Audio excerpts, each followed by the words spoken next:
Be prepared to turn off your mute button so that we can actually have a conversation a little bit. All right, so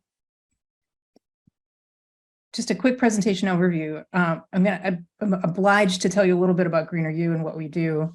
And then I will go through a little bit of a workshop goals slide. And then I'll take you through the presentation, which is kind of a two-parter. It's going to talk about a little bit about the philosophies and what really goes into organizing and what makes organizing successful.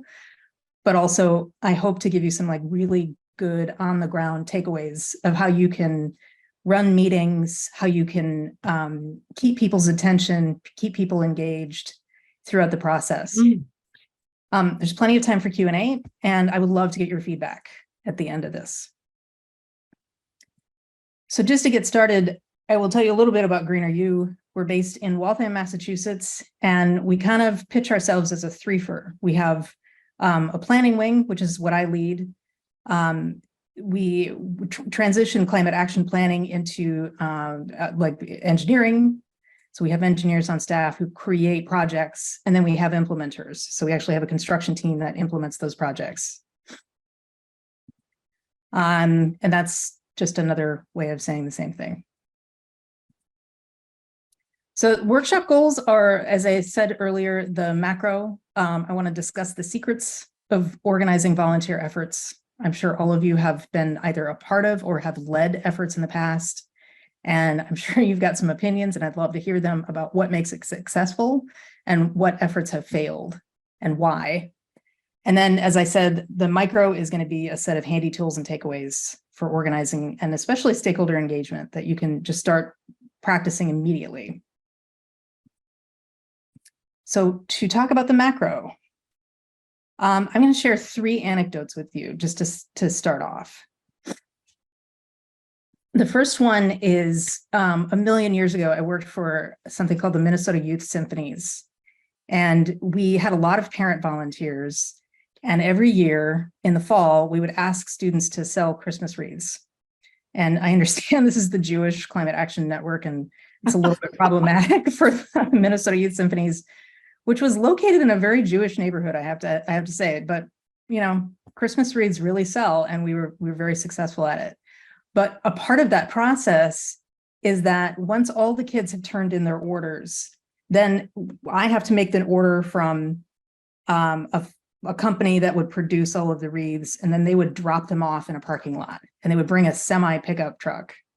And then all of the kids would return with their parents on one of the rehearsal mornings and pick up all of their Christmas wreaths that they've been, that they have to now distribute to all of their little clients in their neighborhoods. So my job was, I was director of marketing and development. And my job was to find a group of volunteers who would come to a parking lot in November in Minnesota at like 7:30 in the morning on a Saturday. And it's like 10 degrees outside and windy. And people had to unload the truck and then stand outside for 3-4 hours distributing these wreaths as we created the orders. And I was there for 5 years, and I think every single year I had the same group of people who showed up year after year. What I was told about this is it's a nasty job. It's, as I said, it's cold. It takes a lot of organizing. It takes a lot of stamina to be outside for that length of time. You get sap in your mittens. It's awful.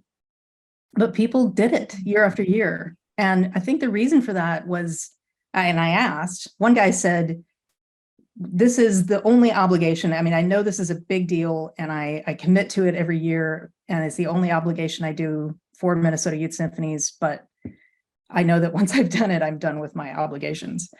But he said the other reason people did it was that it was organized. I mean, that's the key to it. It was just like we were a well-oiled machine. We had it down to a science. People got nicknames outside. They were named for different gods and goddesses.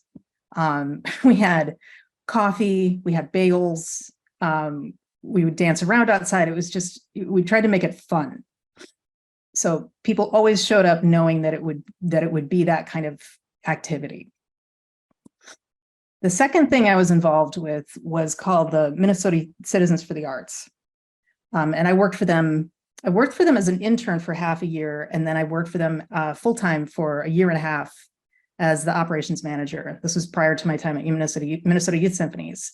But similarly, we have an arts advocacy day that happens every February.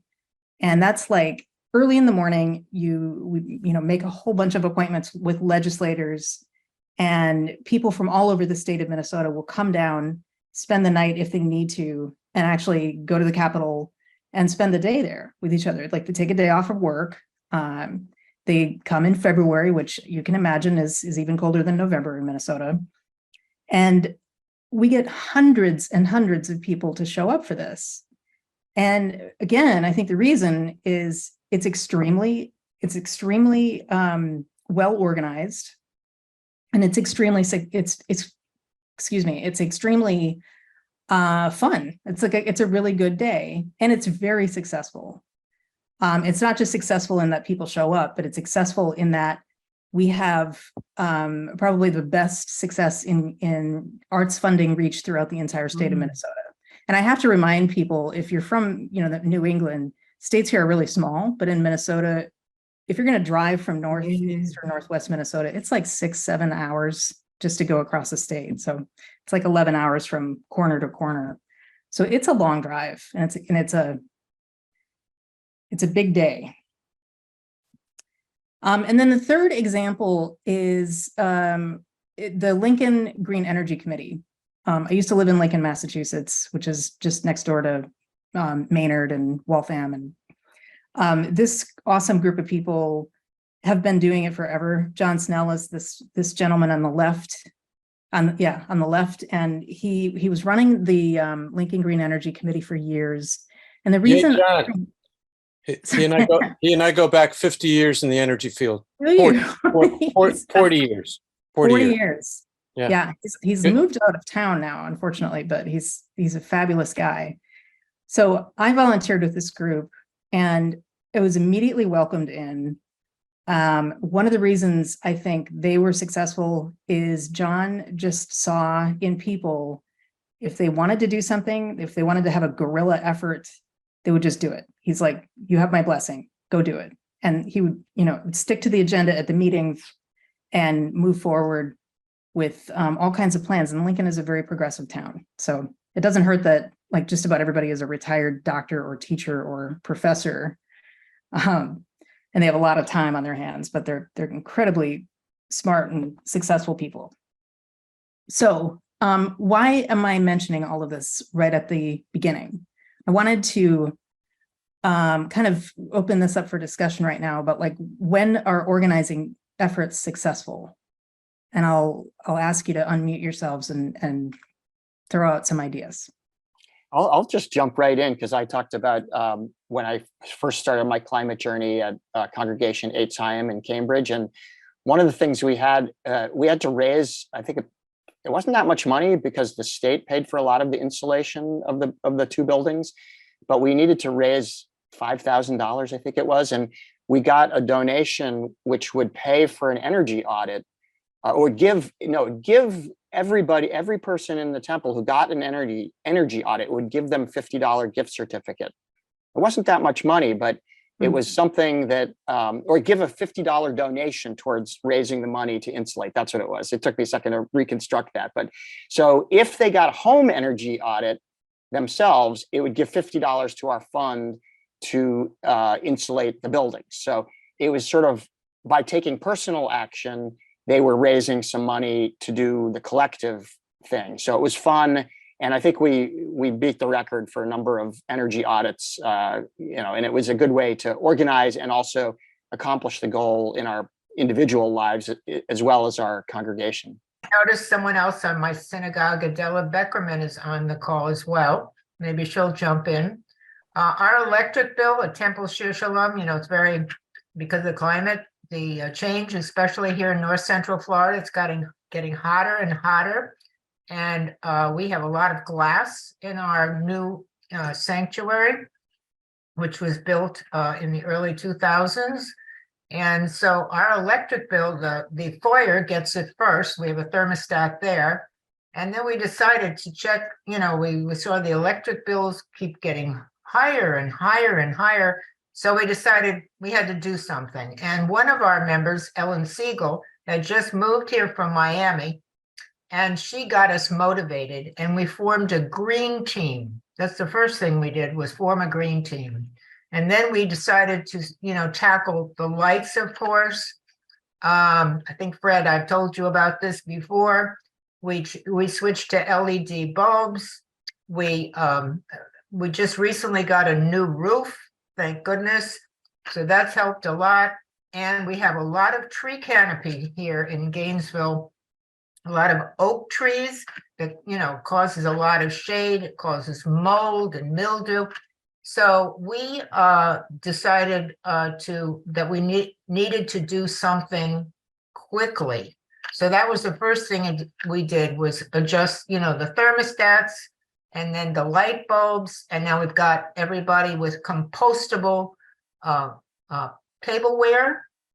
And we've got encouraged more members to participate. I myself have started it's going off on a tangent, but I've started a project at Shir Shalom because bottle caps, like, and I don't mean beer or wine, but milk bottles and other types of like Gatorade, their caps are colorful, but they can't be recycled in the landfill. So I have a project just started at the synagogue, where we're going to do an art project using the bottle caps on a shed that's right now kind of like an eyesore. Mm-hmm. So this is all stimulated me, all of this. That's great. That's great. So kind of bringing this back to, I think what I hope to focus this discussion on is, like, what are the elements of an organizing effort that might make it successful? So in terms of, what stretches across all types of organizing efforts that you've noticed? Well, I'm active with a food bank. And one of the things that made me get involved, and now I'm on the board, I'm president of the board, is we had direct interaction with the, people receiving the food, and that it can't always be the case, but I think people really feel like they're making a difference. They're not just writing a check. They're having an impact. That's a very good point. Like shared passion. This is Susan Evans. And at St. Matthew's, I think it's the old marketing adage. You tell the story in front of the congregation, but also you reach out one-to-one. Yeah. I formerly was a recruiter before I turned really committed green. And I know that personal touch is so important when you're trying to enroll anybody to do anything, right? And so I really tried to tune into what that person's personal interest would be to join our team and be a part of the whole initiative. Because when I first started our solar project, I did, at the end of our service, get up in front of the congregation and invite people to come and talk to me, in the reception time afterwards. And I got a few people dribbled by and they asked me a couple questions, and then the next week I got up again and I got a couple more people. Next week got up again and I got some more people that were more sincerely interested. But that's when I turned on my recruiter skills and really reached out to people and was able to get a number of people committed and asked them what their interest was in part of the project, because we had to have roofing. One man was generally, he was had background in construction, so he liked the roofing part. But, I got the whole team together. It did take a while. Right. It was a 3 or 4 month effort to get the team, but, general communication and then personal touch. That's what worked. Thank you so much for bringing that up. I think that is perfect, because I have a list here that I'm hiding, but personal touch, I think, is a perfect one that I did not get on my list. I see a hand raised. John Brown. Yeah, well, number one that everyone has already pretty much alluded to is if you can make it fun somehow. But another thing when it comes to climate things in-house is if you can make it cost effective. Right. Right. Anyone else? Any other? Yeah, I heard in the first anecdote, and I've kind of seen it in my own green team, being really clear about like what's success and what's everyone's job, right? So like our job is to offload all of these wreaths, and your job's to prep the coffee, your job's to do X, Y, Z, and definitely on green teams, especially when it's just like open-ended sustainability, I've found that it's really hard to get focused and for people to find a sense of ownership because there's not clarity and objectives. That's so true, especially, because there's no limit to how sustainable you can make something. It's like, it's vast. So there's always something you could be doing, but definitely, I think that's incredibly important. And like, having those marks where you've definitely succeeded in something and you take the time to celebrate those successes too. I think in the interest of time, I'm gonna pop my answers up here and share them with you and move on.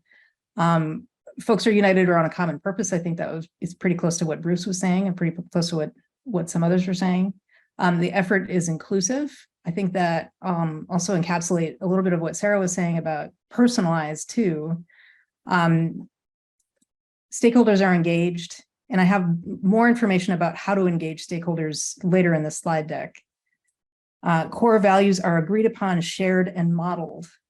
And I think about this in terms of meetings I've been to where there isn't really a strong sense of what's important.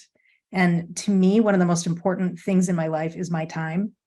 And when I have been to meetings where they have stretched out beyond the boundaries of what was communicated in advance, then I don't think that person shares my value. So I've, walked away from volunteer efforts when I feel as though people are not spending my time wisely. Successes are celebrated, and this ties in with having fun.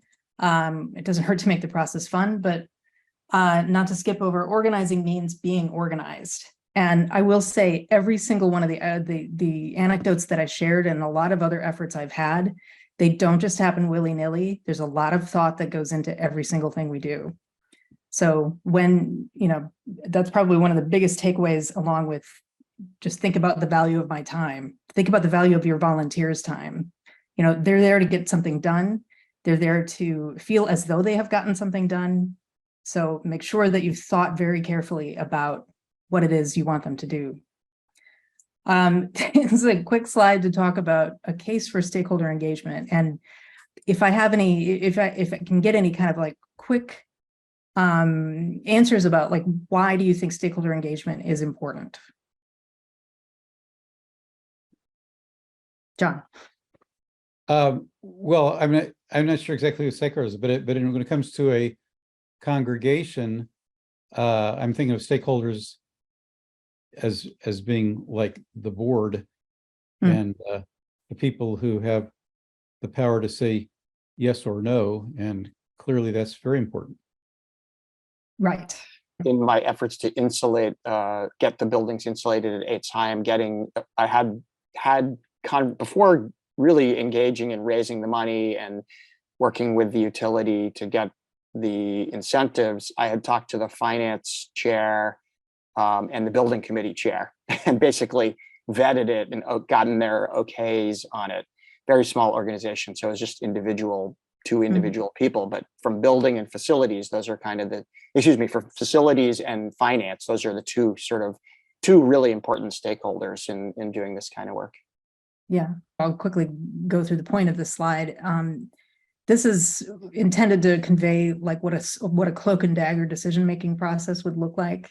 And so when you're looking at climate action planning, any kind of plan that involves large goals or spending cannot make those decisions behind the scenes. And I realize this is probably more of a group that talks about grassroots efforts than the top-down efforts, but this is just a way to convey that it's really critical to have an open and transparent decision-making process and inclusive process. Next slide conveys the other half of stakeholder engagement, which is engagement. So when things are boring or not particularly engaging, you lose people that way too. We've talked about this a little bit. So now let's move on to the micro, and I'm going to ask you about meetings, because I think a lot of organizing and planning and even this could be considered a meeting. And so I wanted to ask you, have you been in a frustrating meeting, and what does it look like to you? When people don't stay on topic. Yes, when people don't stay on the topic, exactly right. Or the goals of the meeting aren't clear. Exactly. When there's no clear, I'm so glad you brought that up, because I'm going to talk about it in a second. I have another one. Yeah. When the leader of the meeting kind of takes over. Can you say more about that? When the leader kind of has his own agenda, and he kind of talks too much too. Okay, yeah, over talkers, or could be the person is not very inclusive. Too many emoji requests. Lots of feel-good baloney. That's from Mary in Wellesley. I mean, I could like talk for an hour about how many frustrating meetings I've been in and what has made them frustrating. Well, I mean, kind of going along with the objective, I think there's a lot written about necessary meetings, like having a meeting to have a meeting. So like, is it something that needs to be achieved? You know, the best way to achieve it is through a meeting, or, you know, and with that, maybe only part of what you were planning is necessary for the discussion part or the group part. So thinking through whether, you know, that's the best way to achieve your goal. I completely agree. I think, you know, going back to like the best use of people's time, I think about if you've invited 10 people to a meeting, that's 10 hours of people's time if it's a 1 hour meeting. Like if you think about productivity in terms of, you know, what's my time worth, what's your time worth, having all 10 people at that meeting, that is just not well thought out and doesn't actually include everybody, doesn't need everybody's perspective, then that's a colossal waste of time. Yeah, we used to set up Zoom meetings, and we would just put a title in, that's all. And so, you know, somebody in human resources or marketing got the great idea, you know, we need to put agendas and topics that are going to be discussed, not just the title of the meeting. So that when people do get an invitation, they're going to say, oh, okay, yeah, sure. I want to go. I want to join this meeting. But if you just put some vague title, they don't know, right? Yes. Eric Rogers is asking, don't you have the power to make a meeting less boring? I think if you are running the meeting, absolutely yes. And boring meetings they're a plague. So what makes a productive meeting? And I think we're getting, so go ahead, Eric. But even if you're not running the meeting, you can take more control. You can. You can force it on the meeting if necessary. Yeah, I think sometimes it's a little bit of like a problem of backseat driving. You know, you want to give a meeting organizer an opportunity to do their best, but yeah, sort of depends on the circumstances. If you think that person needs help, then you should certainly step in. So quickly, let's talk about what makes productive meetings. I think I'm getting a sense of what you might think is a productive meeting. One is to have an agenda and meeting goals.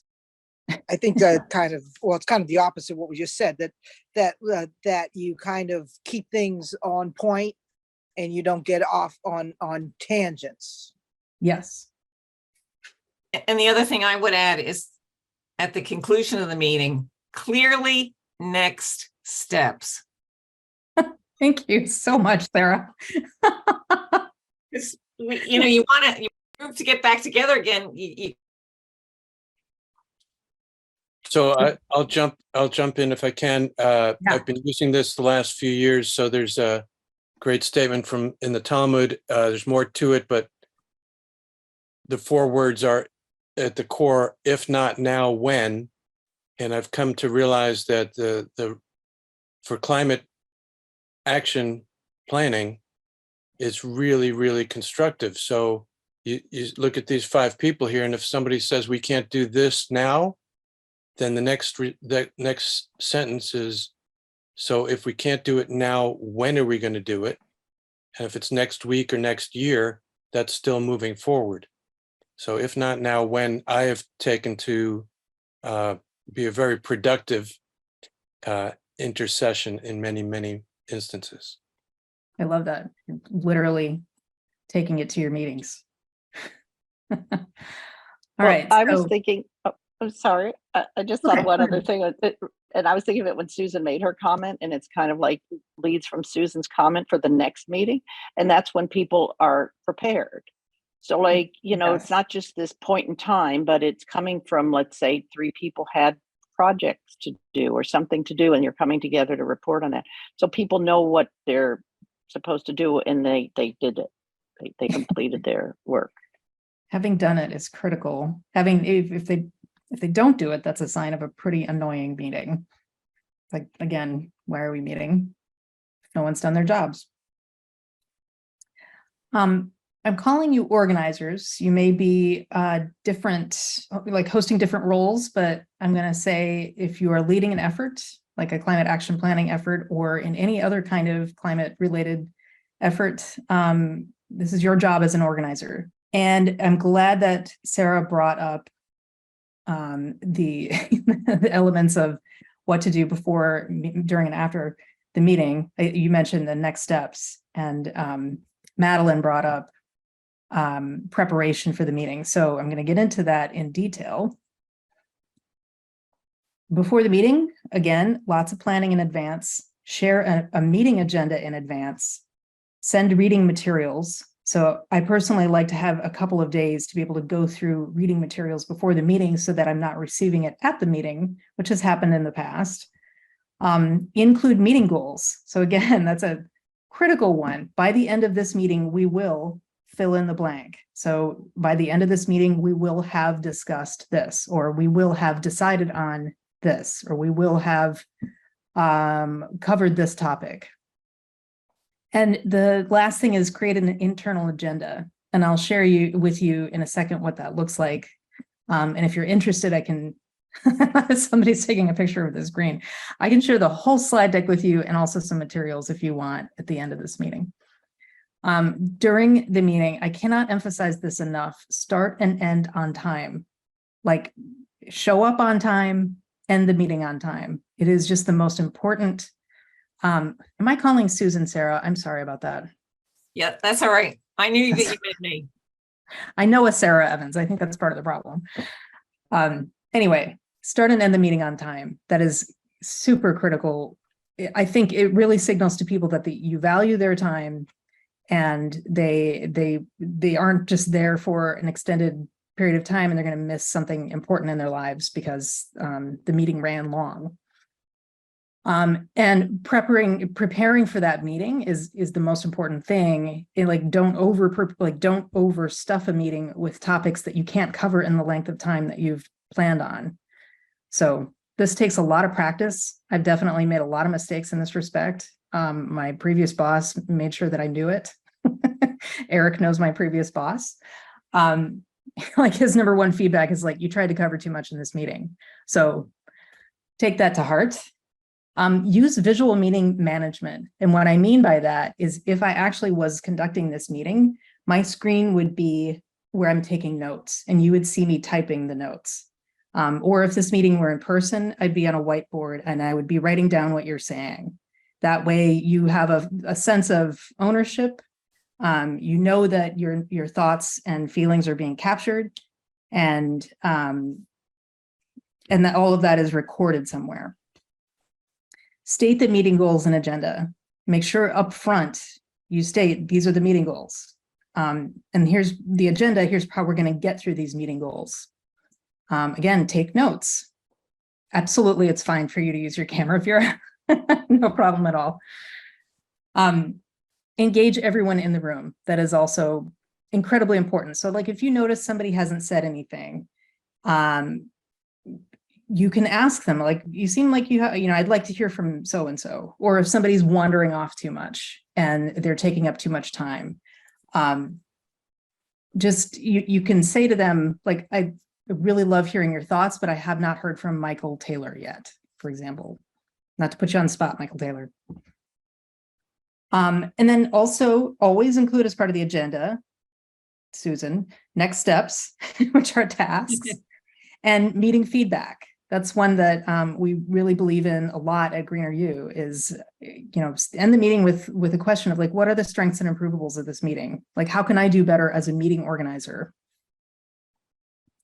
And then after the meeting, always follow up with the attendees. So I always follow up with an email almost immediately.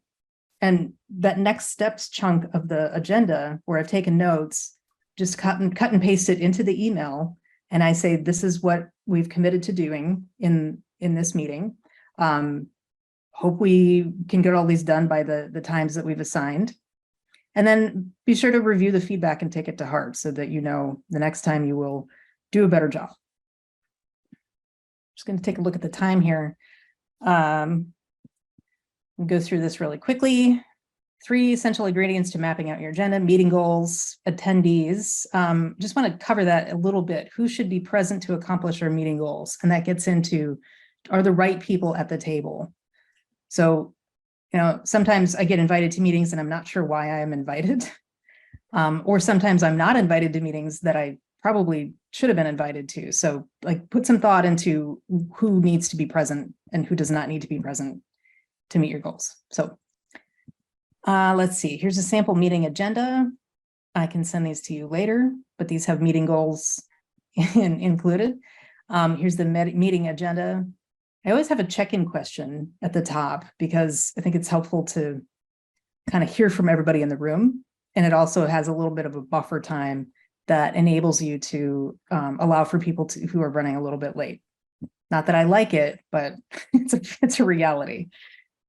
And then again, next steps, meeting strengths and improvables, always have those at the end. Core values is something that we practice at GreenerU, and I try to practice it with our clients. It's something that we will cover at the beginning of a process. You don't have to do it at every single meeting because I think once you've established a meeting culture, you already know what the core values are. And these are, they could be different or similar, but, again, like inclusive, it's everybody's responsible for the outcomes. Everybody is important in this process. So there's that. So this is a sample internal agenda. And rather than walking you through it, I'm just going to make sure that you all get a copy of this slide deck. But effectively, it's the game plan. It's like how the meeting is choreographed. And it's divided by minutes. And it also has a column for preparation, which is to say, like, if you need this document, or if you need to go in person and have markers, then that list will be your supply list or your to-do list. Here's a sample follow-up email, and I kind of went through this a little bit already.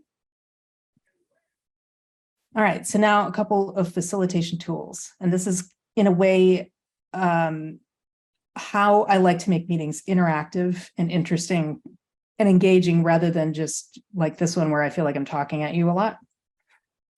If we were to come up with ideas or brainstorming, what I would do with this group right now is put you into breakout rooms in Zoom, and I would have you discuss in a small group because it's much easier, I think, to have a small group discussion than everyone talking at once. And what happens is then each small group is able to come up with a bunch of ideas and you can report out.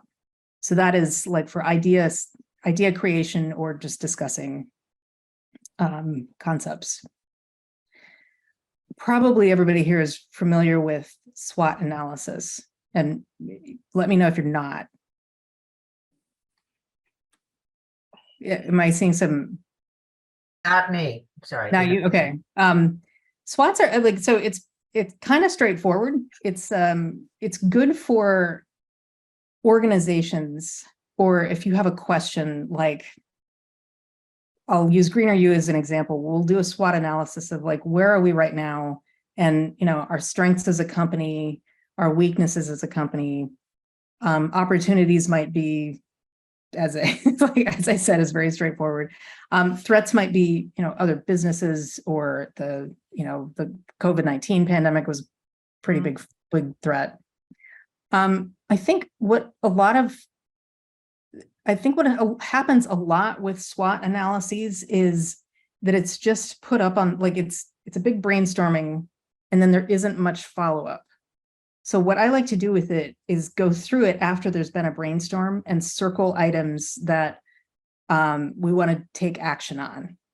So just my bias, and I don't have a good example of this here for you right now, but I can certainly come up with something later if you want. This is a newer idea that I came up with recently called the Sticky Problems Workshop. It's like, if you have a sticky problem that you're really having a hard time getting past a particular barrier, it's usually a complex problem that has a lot of components to it. So the example I came up with is, what am I struggling with in terms of why am I not taking more action in leading a healthier lifestyle? And it's like, it's like all the stuff that goes on in my head. It's, my knees are creaky, and I eat too fast, and exercising is boring, and I really like bacon. And so all these things are making it challenging for me to lead a healthier lifestyle. So, for each thing that I have listed out, then I come up with a solution and then an action item. I can probably go through this fairly quickly. These are like more brainstorming ideas. So breakout groups, people would do the 5 what exercise, and that is a way of brainstorming ideas for what you should do and what you should stop doing, for example. And it kind of looks like this. And then the next step with this would be to organize these materials into something that's like vision, aspirational, inspirational, or goals that are, shorter term targets, and break it down into strategies and actions. And when you sort it, it looks kind of like this.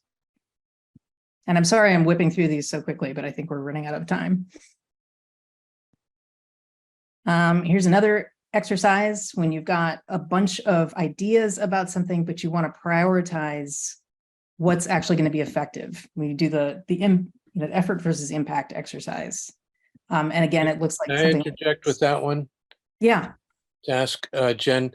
So I think as we go about trying to prioritize or get to lower carbon footprints, we run up against exactly this kind of issue. And often I've seen that when it's more democratic, more inclusive, which we think is a very good thing, and it is, and I'm being a little persnickety here, it can lead to the lower left of that chart. In other words, let's do the lowest common denominator. Let's do the easy, quick. Let's do what everybody can do, et cetera. Where, the real carbon reduction might be more towards the right, or the up, or the top right. And at this point, as my initial slide said, time is ticking, and we don't want to keep putting those things off. We used to call them a couple of years ago the big ticket items, the difficult items. Let's do everything else first, and that's no longer appropriate. In other words, even those terms are not necessarily appropriate anymore. But anyway, right. I throw this out there for more to you. I should stop talking. I really want to hear what you have to say about this, because I imagine you run up against it too. Yeah, and I think this is the point at which a lot of institutions will come forward and say, we really need a climate action plan. And part of our job is to push them to think bigger and, take risks. And that gets into, I don't know if I have a slide on it. I don't have a slide on it, but there's something called SMART goals, which means, and we've added IE to the end of that. It's SMART goals, which is, and let me see if I can get this because I'm terrible at this. Strategic, measurable, attainable. Help. Strategic, measurable, attainable. relevant. How is it relevant? Radical transitions in energy. How's that? No. Oh, I cannot think of the R, but the fifth one is time-based, and then it's inclusive and equitable, or the I and the E. I'm so sorry, I cannot think of what the R is. It's awful. But we use those criteria so that it is going to push you to be more ambitious. So, but it is also has to be realistic. There we go. That is the R. R is realistic. So it is within the scope of what you can do. But, you know, and this is, I guess, what you're bringing up, Fred, is the importance of inclusivity, because, you know, if it's just a small group that doesn't have a lot of, I don't want to say power, because that's not the right word for it, but if it's a small group that doesn't feel like it has enough agency to get a lot done because you don't have the budget or you don't have the support, then that's maybe a time to start stepping out and looking beyond who's at the table and getting some, you know, some big thinkers in the room. Here's just I think this is one of the final tools in the toolkit, which is the scale of agreement. And I love this one because it's a good way of voting that doesn't include just up or down. You know, you can get a lot more nuance when you have, say you've got a goal you want to like get input on, and so you vote on it. Maybe most of the people in the room are like, yeah, you know, one or two wholeheartedly agree, or, you know, it's fine, it's good enough. But one person is like, I see this from a different perspective, and I think I need the language to change, or I need the intent to change before we can move forward with it. So this is a great tool to get there. Once again, visible note taking. This is called visual meeting management. Let's skip that slide. Stacking is like if you've got a lot of people who are raising their hands, want to talk. You say, okay, I want to hear from Mike first, then Joe, then Sally. So then everyone can settle down and know that they're going to speak in a particular order. And then mirroring and paraphrasing is, you know, again, like what I'd heard you just say is either exactly this, or this is a paraphrase of exactly or similar to what you said. And then now I think that's the end of my slide deck, and we have just a little bit of time left for Q&A. Yes, a couple of comments. First, when you have bigger projects, especially, it's very important to have a champion, say on the board or some other influential person who can really push through barriers and keep things going at a high level, show support for the project. And the other thing is on the steering committee for the Citizens Climate Lobby Jewish Action Team, which consists of 4 members, and we meet monthly by Zoom, and we use Google Docs. We have a running document that documents our meetings, the actions that are going to take, who's going to take them. You know, we put in their ideas for future events and projects and stuff. And so it's all in one place. It's all available online, and it's very effective. You could use, I'm sure Microsoft Teams has something equivalent, and you know, other collaboration services. But anyway, that maybe doesn't work necessarily as well with live meetings or hybrid meetings. But even if there's somebody documenting it in the, you know, in real time in a live meeting, then that can be very helpful, could be very helpful. Yeah, I'm glad you brought up an organized place, and we use, you know, Google Docs at GreenerU for just about everything. It's really helpful. Teams does have an equivalent function, but I personally find it extremely frustrating to work with. Eric. One comment I wanted to make, we're talking with GreenerU, we're talking with a church right now outside of or close to Boston. And one of the I would say that champion, as you just put it, basically thinks that a bigger project will be more interesting to donors than a smaller project. So that's an interesting take on things. Now, and I've seen that before, but it'll be proven out. But they're talking about switching out their whole heating system to air source heat pumps, and that's a big project. But his estimation is that there's some real climate champions who have resources, and that will get them interested and turned on. So I wouldn't necessarily say that sort of reverses that chart in a way, like to say that the higher cost, high impact might actually be more attractive to some people. Yeah, and I would say if there's anybody who can get people excited about it, it's Eric Grunebaum. Thanks, Jen. You have undying enthusiasm.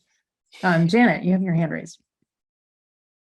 Well, I'm the president of a nonprofit, and we have board meetings, and so we're not going to do the whiteboard and all that sort of stuff with their board meetings, and I mean I do take notes, but we have a secretary, and so when he goes and he goes and sends out the email, so that would be a reminder to people to email the minutes. That would be a reminder of the people to do their job, so to speak.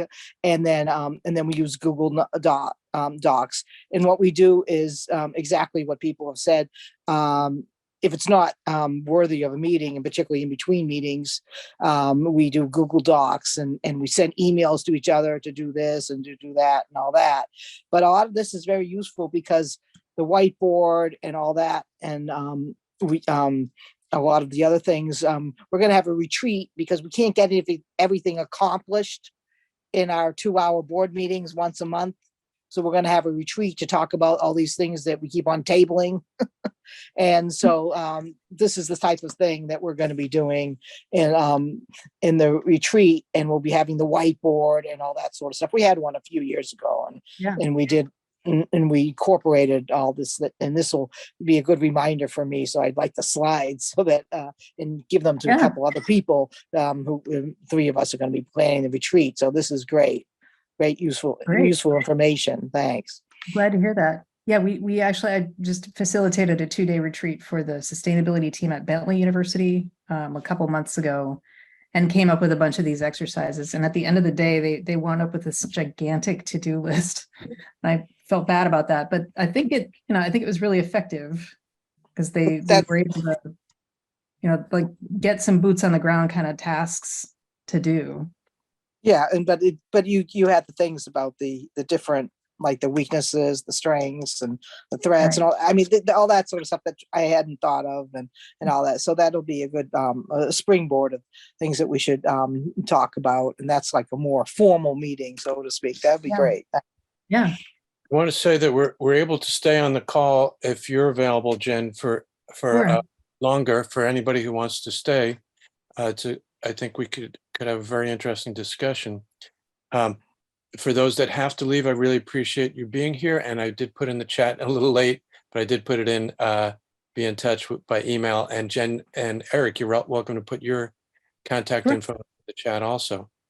For those that would like to stay, can I offer a question for you, Jen? Yeah. As we're talking about meetings, and I get the sense that your typical consultation, if that's the right way to put it, will involve a team of people coming from wherever they're coming from, meeting with you until a task is done. And maybe that's a climate plan is formulated or maybe implemented. I don't know which. But can you give us a sense for span and scope? In other words, once you start meeting with the team, is there a certain period of time that they might expect, or a certain number of meetings that it might take to go from beginning to, final product? Yeah. If it's a climate action plan, for example, that process could be a year, we'll say. And there are different layers of stakeholders that we might be engaging with. One of those layers, probably the core layer, is the like project management team within that institution, and then the team of us at GreenerU, which is maybe 1 or 2 people. And so we might meet weekly, or we might at least put something on the calendar for weekly, but then sometimes can't meet every single week, but that's fine because we've already got that time blocked off. So that's what that would look like. But then, you know, as we engage more and more people throughout the process, you know, some people are going to be like an advisory team, and that they might meet 3 times, and that, you know, that might be like a high level type of group that represents the administration, for example. But then you will also have teams that are really topical.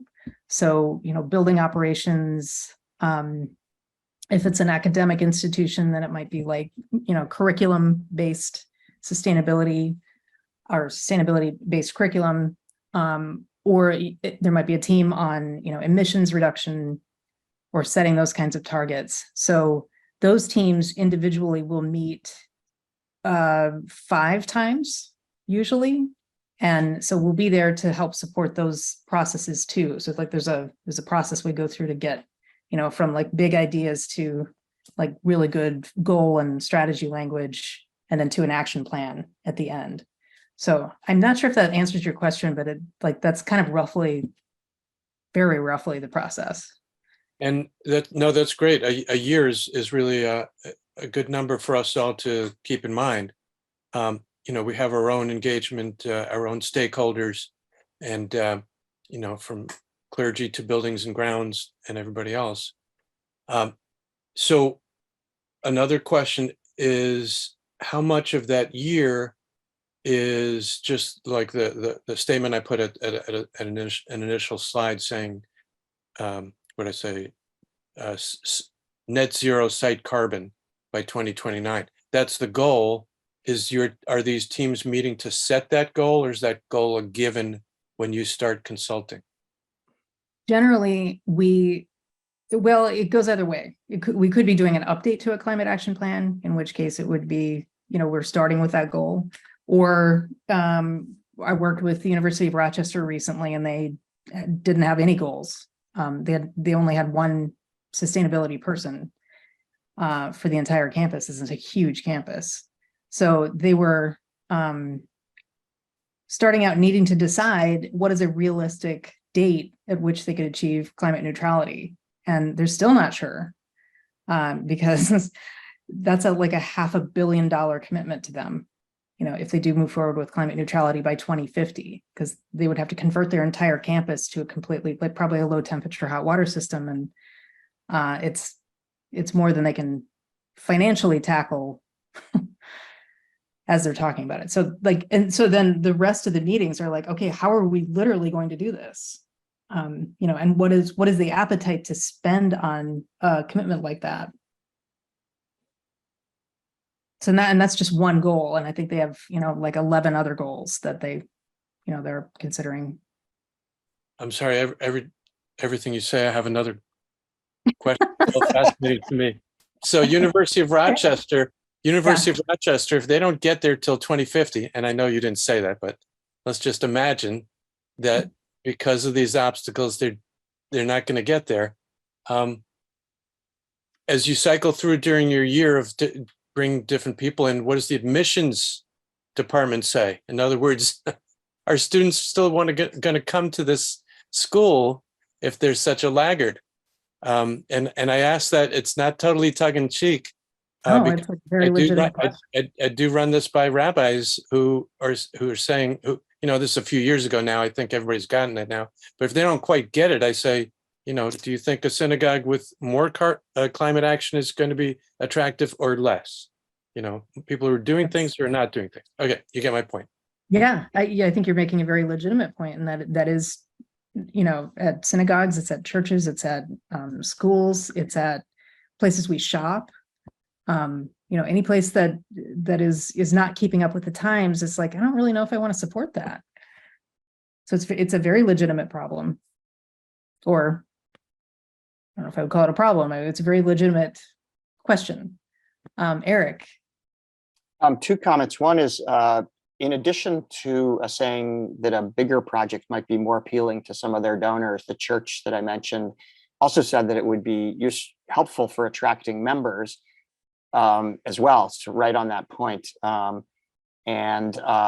To that end, I also talked with a college in central New York last week, which just bumped their decarbonization goal to 2030 because of their, competing, I guess is the right word, with all the other schools in their category, Wesleyan, Amherst, Bowdoin, Colby, all those schools, and they're sort of competing to be, ahead of the pack. I also, just from a technology standpoint, I think that if we set our goals, the technology keeps evolving and getting cheaper. And we've seen this with solar. We've seen it with battery storage and EVs.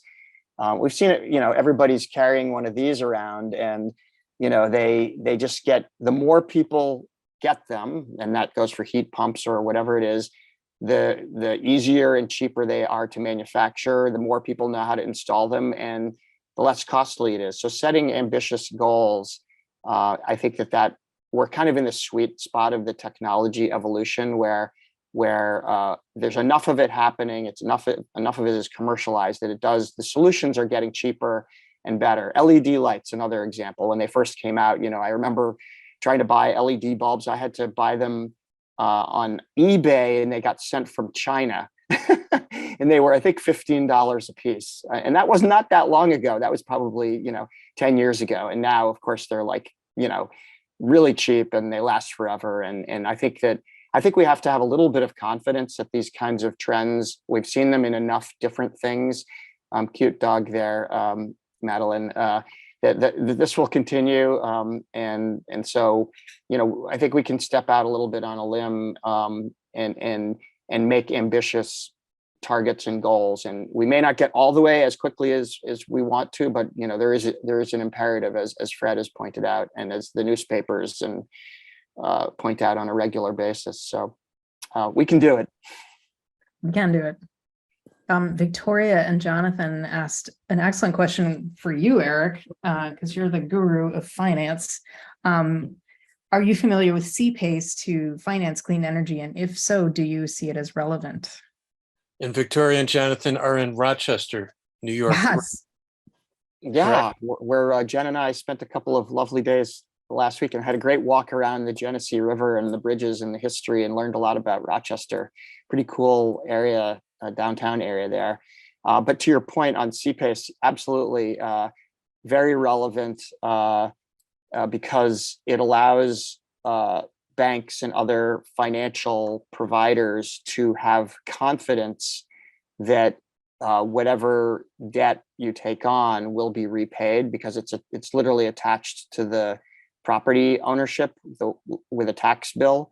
Even if you don't pay taxes, you can have basically a zero tax bill, which only has the financing costs for the energy improvements.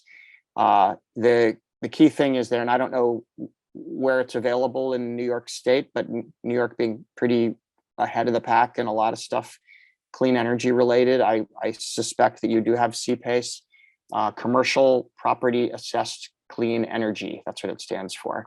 I'm acronyms, here's another meeting piece of advice, avoid acronyms if possible. But CPACE basically is on your tax bill, and the municipality, so the town has to opt in and the state has to opt in first. But if you have it, it is a good way to finance energy improvements. And another way, as some of you may know, with solar, are power purchase agreements, where somebody else invests the money. And actually my congregation in Cambridge did that. Somebody else invested the money in putting a solar array, and we get a discount on our power. So, but it costs us $0, which is a pretty good number to bring to your board and finance folks. This will cost us nothing, but we get to be proud of offsetting some of our electricity with solar. So I hope that answered your question. And there are other financial tools as well. Yeah.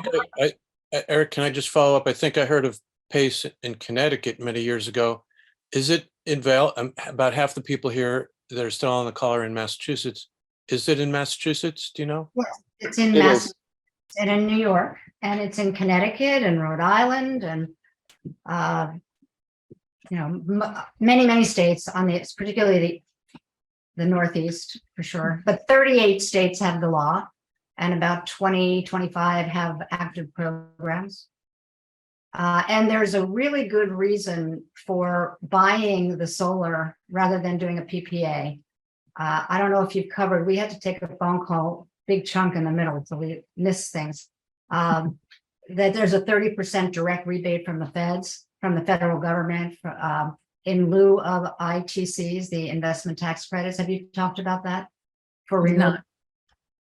I was about to ask Eric to go on about that, or Jen. Yeah, but go ahead. No, you can talk about that in a second because that's really important. But if you do a PPA, somebody else is getting most of the savings, and you're just saving a couple of cents on your energy bill. And if you own it, you'll get a 30% payment back from the government. And in some states like New York, you get 25% ITC. And there are just a lot of reasons why PACE is the best kind of financing. And we're not trying to sell it. We're a nonprofit, and we're the ones that got. Yeah, I just pulled up a slide that was from a presentation we gave about 3 years ago, I think 2 years ago. But Eric is probably very familiar with most of what's on the screen, but I'm happy to share this too. It's like a summary of different types of financing mechanisms. And we developed this primarily for, higher education, but I think, as nonprofits, houses of worship probably fall in the same categories. So Jen, Eric, or anyone else, do we know how, this universe that we had yesterday is going to be affected by the new universe that we're going to have tomorrow? Specifically, I'm thinking of the, what's it called? The Climate Bank that was just had a big fanfare from the Kamala Harris just introduced it 3 days ago. I think $20 billion federally, something like that. Yes. Well, first, just on Victoria's point, excuse me. I agree that you're better off owning the solar if you can. If your organization can, or individually as well. And the Inflation Reduction Act allowed nonprofits or non-tax-paying entities, including governments, municipal, state, federal, to get the value of the 30% investment tax credit. So it's a different landscape in the last year than it was when we did solar. And if you can come up with the cash or borrow the cash to buy the system yourself, it's going to be better economically in the long term. So I 100% agree with that, Victoria. And also on CPACE, if the state approves it, that's step one. Then each town or municipality has to also approve it, because they basically have to put it on your tax bill. So just to sort of wrap up the CPACE idea. And then in terms of climate banks, Connecticut actually was the leader in climate banks. I don't know that much about Connecticut and New York's, but I've been on the steering committee for the Massachusetts Climate Bank. And it's going to focus initially on affordable housing, low and moderate income housing. So it's not necessarily going to be useful in the near term for nonprofits and houses of worship, but I think that they said, we were at a presentation a couple of weeks ago on it, and I think they are going to expand it to other types of organizations over time. And I suspect that nonprofits will be high up on the list of places that should be recipients of it. So I think that's coming. I think I have two obstacles, and I just want to make sure I still have two obstacles, because I live in a townhouse complex, and to say that they're not progressive is an understatement. Okay. So we'll leave it at that. And it's really ripe for solar. I mean, it's like the sun's great on top of my roof. And there are very few other people that would love to have solar here. But let's say that the board of managers and the management, it's just like they don't care. And so we need their approval, right? It's like a few of us can't do it. We would need their approval to go solar. For the whole complex would have to do it. That's pretty obvious. You agree with me there, right? A few of us can't do it. But the thing is, I believe that the state won't even let a townhouse complex do it, the state of Massachusetts. So that's what I want to know. Even if we were to get the approval, I think the law hasn't changed and a townhouse complex can't do it. A condo association cannot do it. Is that still correct? I think that you can actually now. They're They allowing changed the more. law? Yeah, it depends how you structure it, but they're right around the corner from where I live. There's a co-housing project, which is basically like a townhouse project effectively, and they got solar. And I know of others that are doing it, but I think they now are allowing multiple, if everybody has their own solar array or whether it's one big one that everybody shares. So there's some complexity there, but I'm glad to talk to you offline and see if I can help you with a strategy on that. I put my email address in the chat.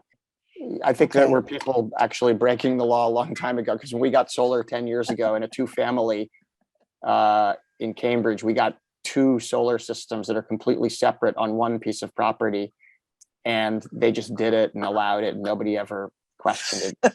Obviously, we weren't trying to, the law was intended to stop people who wanted to put up giant 2-megawatt projects and then to put 2 of them or 3 of them next to each other and pretend it was, each one was a separate 2-megawatt project, but they were actually building a 6-megawatt project. So it really wasn't intended to stop small condo complexes and townhouse complexes.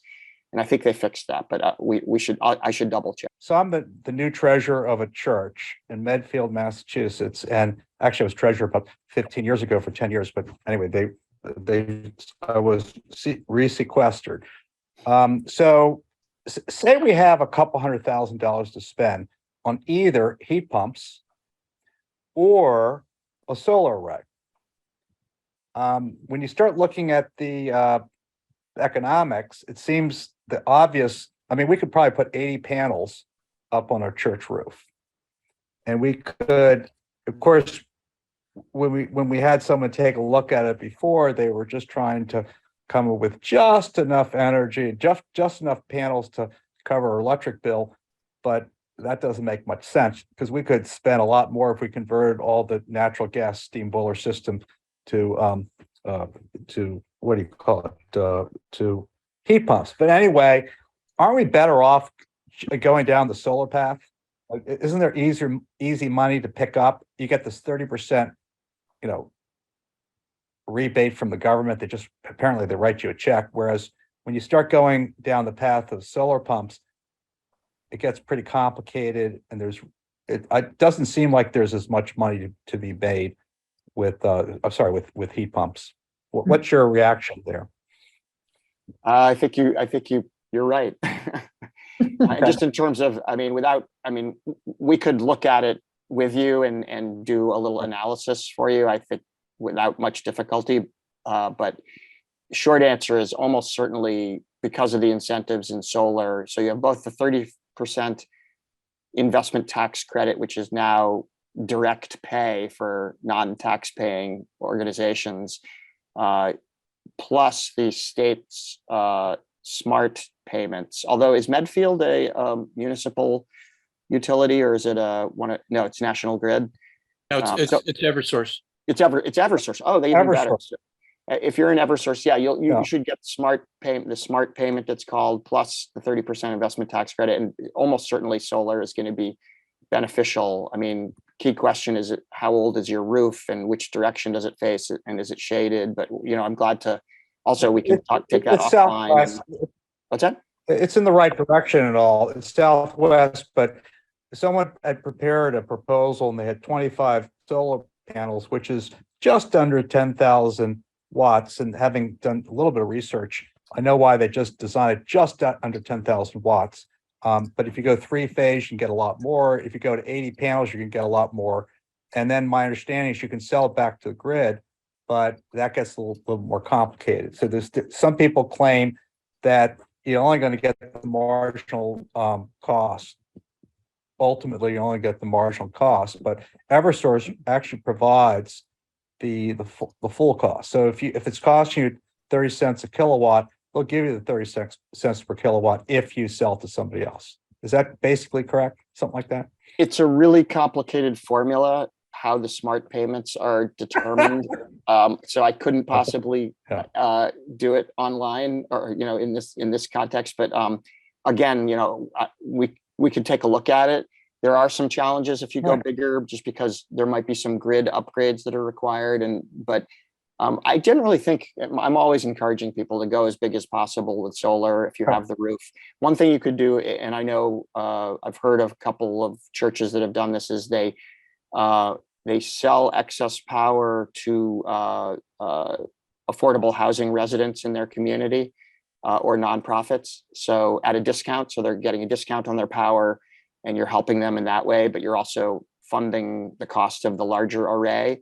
And you could, as you do heat pumps and increase your electric load, maybe you'll put some EV chargers eventually.